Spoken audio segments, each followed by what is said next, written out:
It's Beer O'Clock, and it's the Beer O'Clock show, where every week we take a selected ale and discuss its various merits. My name is Mark, your neighbourhood beer noob, and joining me is no-time Oscar nominee, Steve.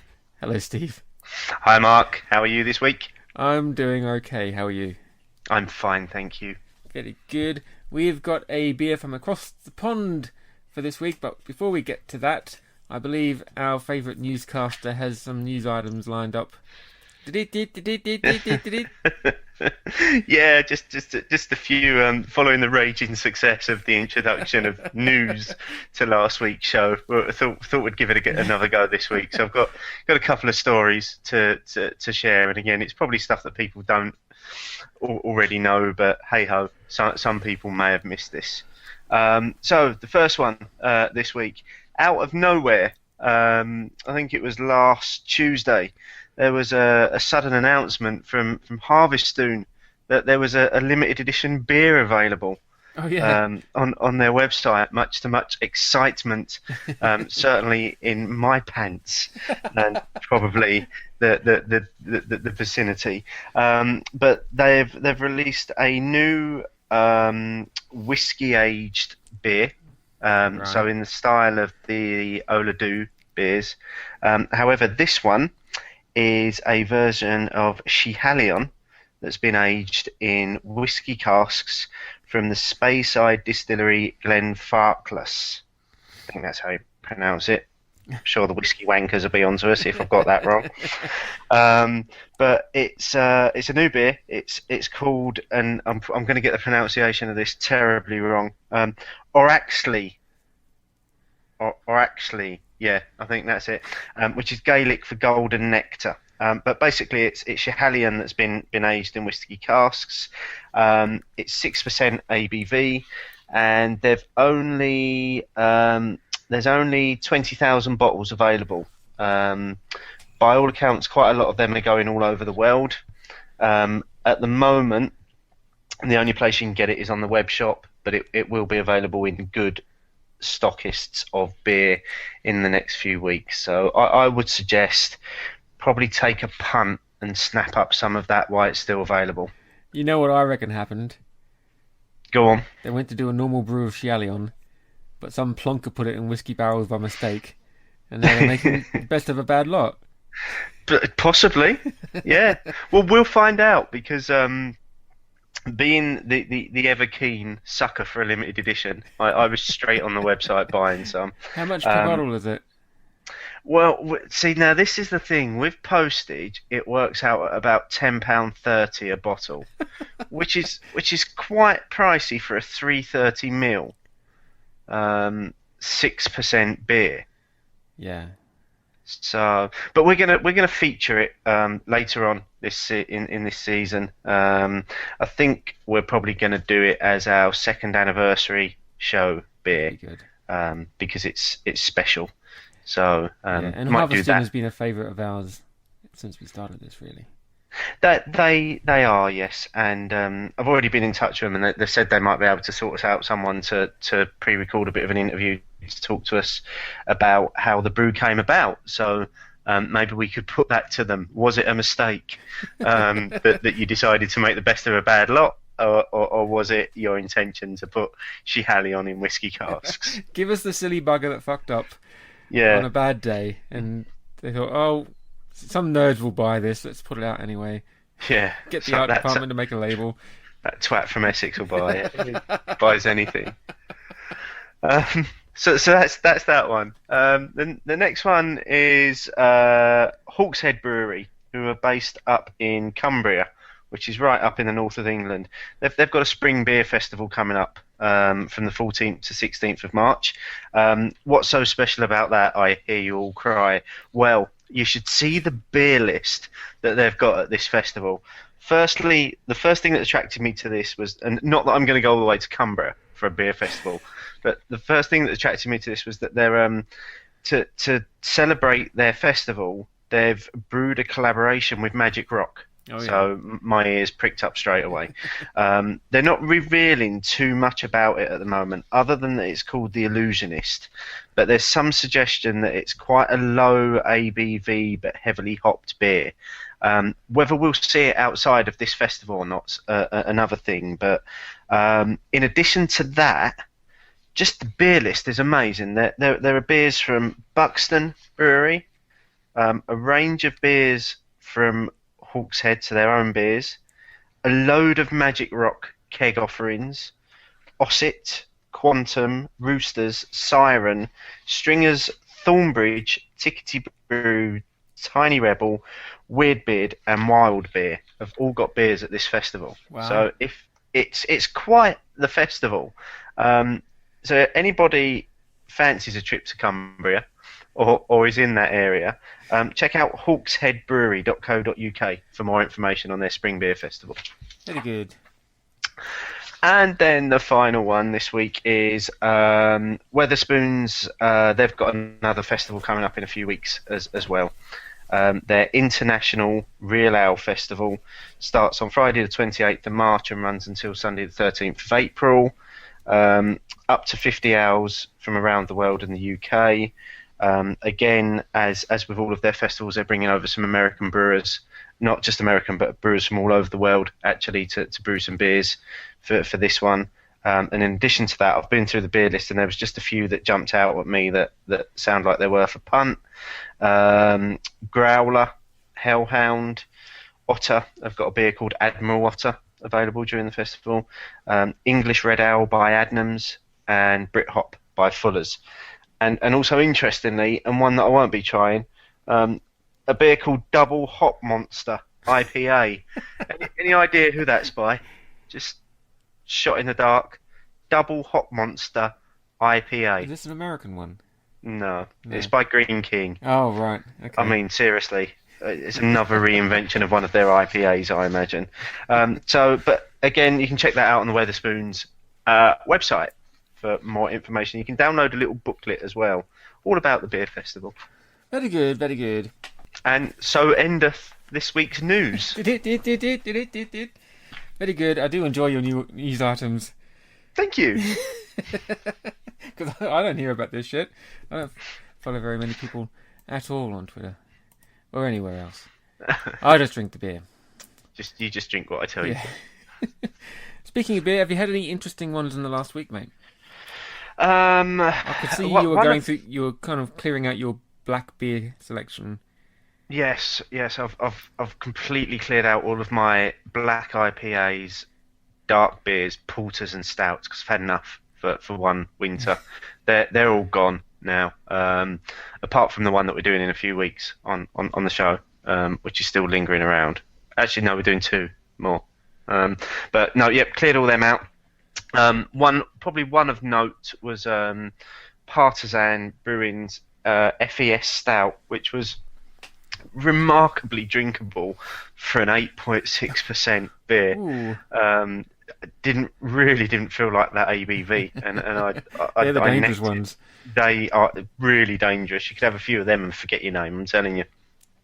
But in addition to that, I had a sneaky pint in a Weatherspoons at Liverpool Street while I was waiting for a train, and I just really fancied a nice pint, and there was one in there by the Ramsgate Brewery called Gad's Number 3, which was a pale ale, and it was just an absolute stunner of a pint. It was just like really refreshing, really crisp, really citrusy, really zesty. It just went down really well. So if you do see that one on in a Spoons or anywhere else, give that a go.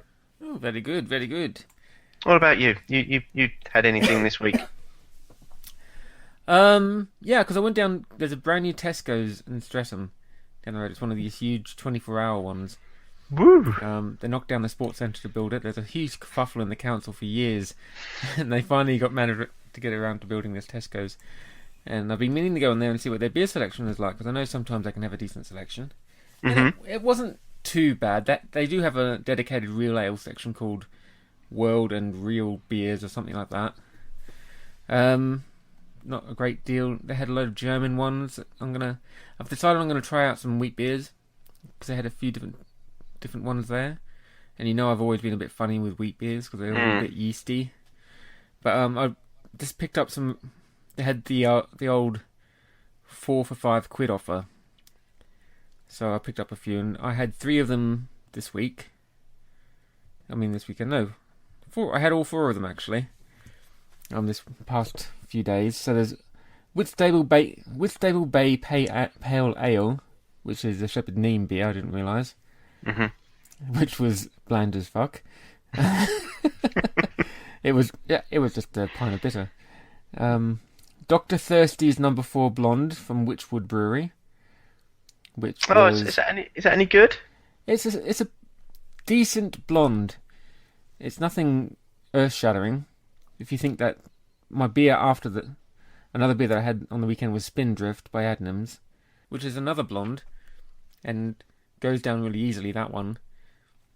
The Dr. Thirsty's is drinkable. It's worth trying out. You never know.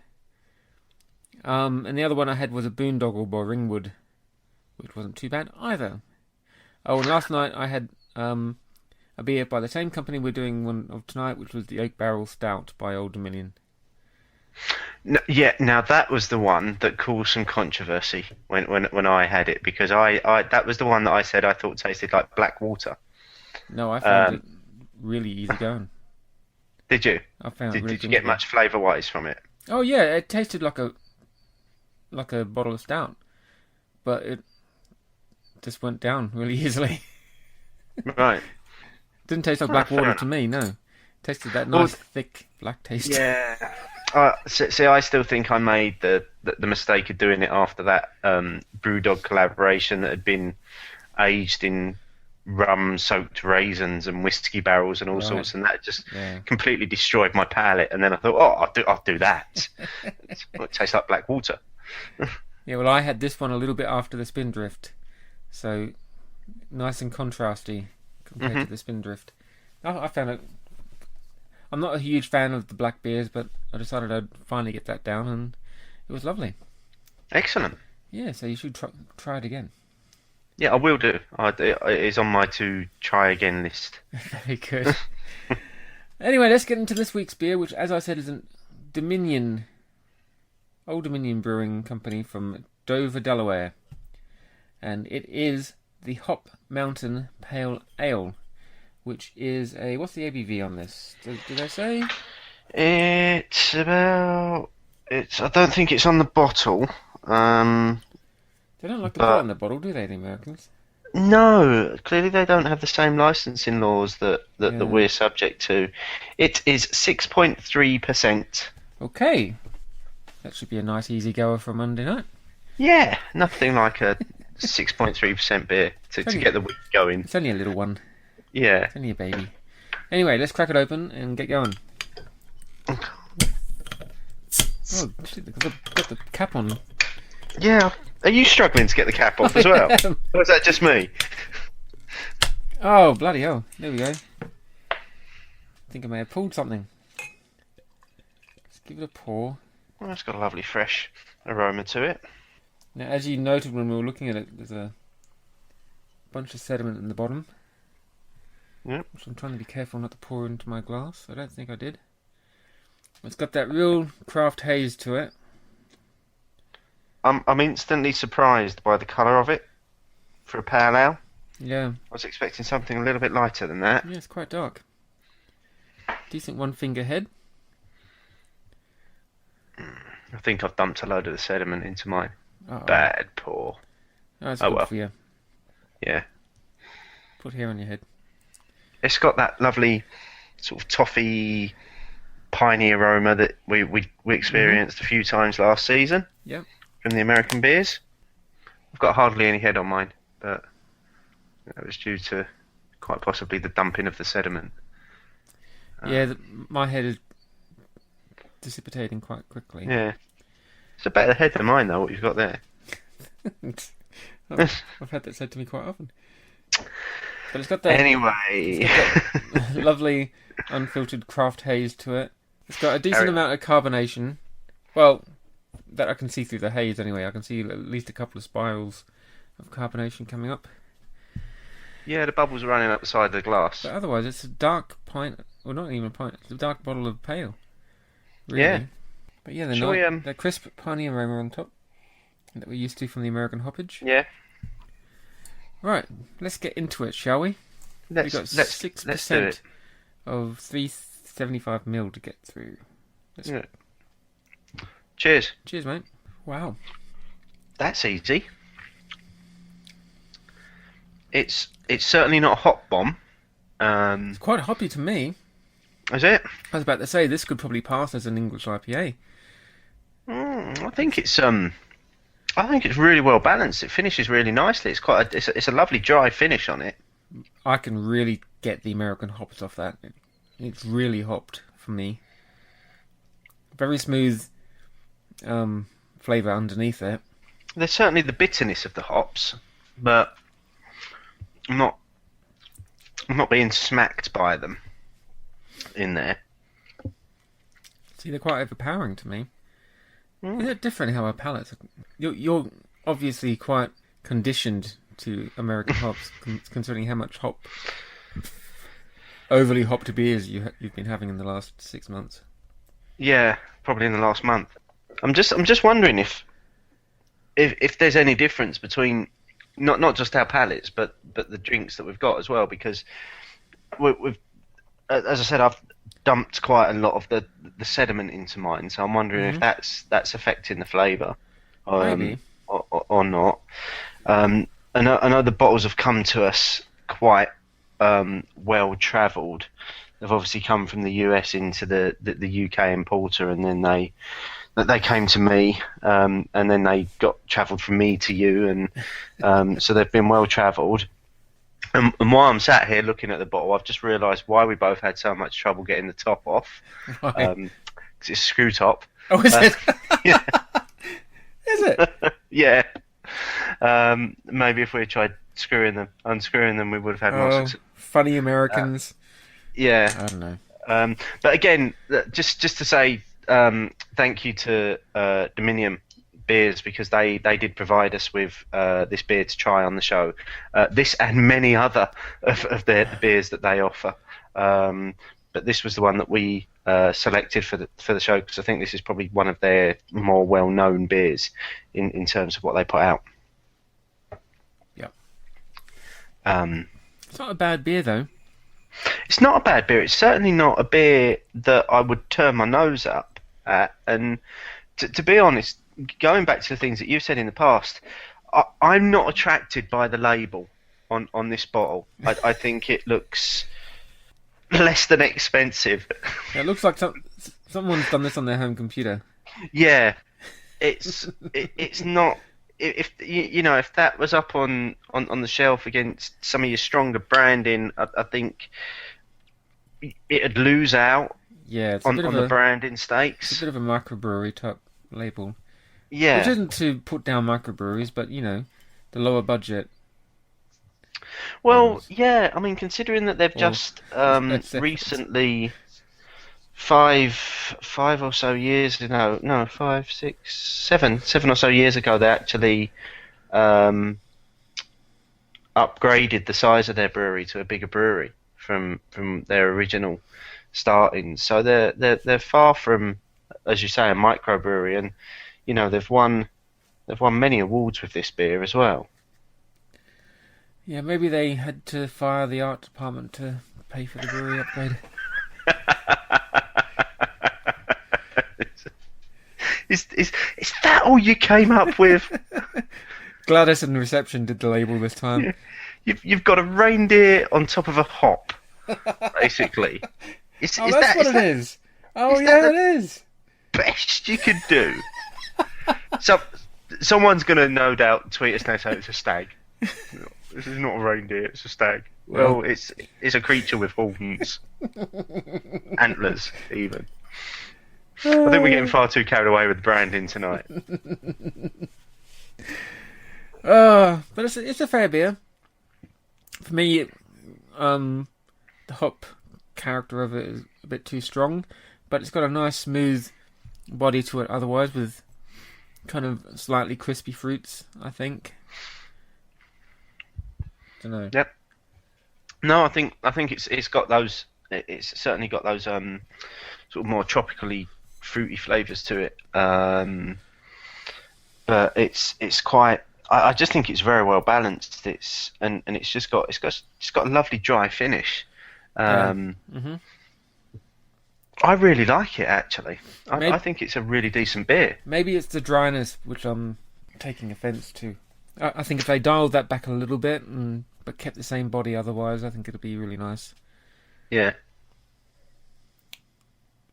But for a pale, it's got a decent strength to it for a pale ale. Yeah. I mean, that's more. It's probably just like one hop away from being an IPA. Yeah. Probably. Well, like I said, compared to some of the IPAs we've had, this would be matched against them. Really, Yeah. in that style. Mm. It's a lovely bit of finish. I'm getting a really nice aftertaste to that. I'm enjoying that. It's a very dry bit of finish. Yeah, dry, very hint of pine, grassiness to it. Now, I know it's made with the Nelson Salvin Cascade and Crystal hops, and I know the Nelson Salvin is kind of known for its dry finish, much like a sort of dry white wine. Right. But again, that might be one that we want to hold off for a couple of weeks until we've got an actual brewer on the show that we can ask those sorts of questions to. Yeah, and Andy's actually used Nelson before in his own beers. Yes, it might be quite good to. I hope you're getting all these down. Questions for Andy. Of course not. Or you're just using the now what seems to be a commonplace hashtag on Twitter, Ask Andy. I've given him some sterling beer ideas, I tell you what. If there are people out there that don't know who we're talking about Andy Parker, who's home brewer extraordinaire, who's appeared on the show before. You can find him on Twitter at Tabamatu. He recently won the Craft Beer Co. Homebrew Championships, and he's appearing on the show in a few weeks' time as our guest reviewer of a beer that he's very fond of. I did suggest that he makes a sweet fruity pilsner with lime pre-inserted into it. That's after I misread one. He likes to post screenshots of his brewing application with the name of a beer, and I thought his latest one was called Lord Motherfucker. And he said, what type of beer would that be? And I said, it's a sweet fruity pilsner. But I've offered him recipes like anything you can think of mixed with licorice, but in the style of like a golden ale or something. You're just trying to see just how good he is, aren't you? You're just Yeah. trying to push him to his absolute limits. I think I had a pineapple and coriander or something. Yeah. He could make anything taste good, I think. I'm sure he could, yeah. I've got a bit of a man crush on Andy. He's very sweet. Very kind to me whenever I meet him. He always treats me gently. Careful, you might put him off coming on the show. Right, that's that beer done. Oh, that's thick at the end. I'm really enjoying it, actually. I'm really, really enjoying this beer tonight, I've got to say. See, I don't think I would have that out of choice again, unless I fancied something that was going to knock me on the arse. But not a bad beer for me. I mean, if anyone from Dominion is listening to this and feeling somewhat affronted by my harsh criticisms of their pale ale, anyone who listens to the show will know that I'm not a huge fan of the overly hopped beers, and to me the hop character on this is quite strong for a pale ale, but then it is an American beer, maybe that's their style. But otherwise, like you said, I think it's quite well balanced. The body beneath the hops has that really nice smooth, there's a dryness there, it's quite crisp as well, I think. There's nothing else really I can say about that. Sorry, I was just draining mine there while you was finishing off. Yeah, I think it's a really enjoyable beer, actually. As just to echo what you've said, it's well balanced. It's got good body all the way through. Finishes nicely. Nice smooth finish. Lovely bitterness. Lovely bit of kick at the end there. Personally, I have a different view on the hops. I don't think they're that prominent in there. I think they're very well balanced. But I think that's good. You know, that's the great thing about taste, isn't it? That it's all subjective. Yeah. So what you're picking up from it is slightly different to what I'm picking up from it, and there's nothing wrong with that because we're each entitled to our own opinion. Apparently, I had this in February last year. Oh, okay then. Where, I don't know. Where would you have had this? I've got no idea. Would it been one of those that you bought from that little shop that you're always banging on about in Bury? I don't know. It wasn't at the one of the beer things we ever went to, was it? No, that wouldn't have been in February. No. Because I'd like to say, if it was from the little beer shop that you're always banging on about in Bury, what the hell was it that made you buy this beer? Because that label is not attractive. No. I don't know where I got it from, but see, I was about to check it in and give it 3 stars, and last year I gave it 3 stars. At least I'm consistent. There you go. Job done. Right, checking. Oh, I didn't get a badge. I got a badge on the weekend. Did you? Pleased, yeah. I think I've maxed out all of my badges now. I think I'm up to level 10 on most of them, which you can't go any further than that. I got a Pale as the Moon level 9 with the Whitstable Bay. Yep. Not many to go now till I get to level 10. So I think I'm going to have to start working on my trip to the farm ones, which is all about the saisons. I'm only on level 3. I'm only on level 3 or 4, so I need to drink a lot more saisons to get that one maxed out. They're quite refreshing beers, though. Yeah, I'm coming into my refreshing beers now. I'm done with all my dark ones, and I'm moving into my spring beer collection. Oh, very good, very good, very good. I was talking to my mum who lives in Australia the other week, and when I was over there last, which was about 2.5 years ago, I bought some beers, but I never ended up drinking them. I left some behind. She goes, "I've still got those beers in the fridge for you." Oh, you should really pour them out. But don't they age well like wine? Some do, but not those ones. Oh dear. They're going to be off by now. So she said, "Oh, you can pour them out when you come over." Okay. Oh, they'll be all lumpy and shit. Oh, that's not going to be nice at all. No. Anyway, mate, any final thoughts on this Hop Mountain Pale Ale by Dominion? No, just to say that I enjoyed it, and if anybody hasn't tried it and you are thinking of trying it, and you're in a shop and you see it, don't be put off by what we've said about the label. Don't judge a book by its cover. The good stuff's inside. It's an enjoyable pale ale. It is. It's one that I think you can enjoy at any time of the year. Would go equally as well at this time of the year, where we're just coming into spring, as it would sat in the garden in the blazing sunshine while enjoying a barbecue. And if you especially like the flavour of American hops, then this is the beer for you, I think. Absolutely, yes. Yeah. Yes.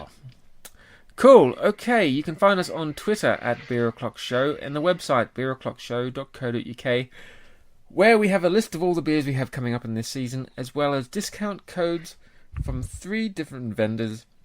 You can get 10% off whatever you order, providing you buy one of the beers from our season list. So go check out the website beeroclockshow.co.uk for details on that and how to get 10% off your beers. UK only, I'm afraid. So if you're overseas, tough titties. Right. That's it. You can tell the 6% is kicking in, can't you? Oh yes. 6% beer in 7 minutes. Very nice. Right, Stephen, thank you very much, mate. Mark, it's the highlight of my week. And mine. I shall talk to you next week. What's the beer for next week? Next week we are doing one of Brain's craft brewery beers called Bragging Rights, which is a traditional Welsh recipe ale, and we have a special guest joining us to review that. Who's that special guest? Ladies and gentlemen, it's the return of Staff. Gentlemen. Can't wait. He's back next week, if he's remembered that he's doing it and if he can get online. Number 2073 fan. Yes, He doesn't even feature in the top 10 anymore. No, but we still have him on because he's good comedy value. He is. He's good flavour. Alright, until next week. Thank you very much, mate. See you then. Cheerio.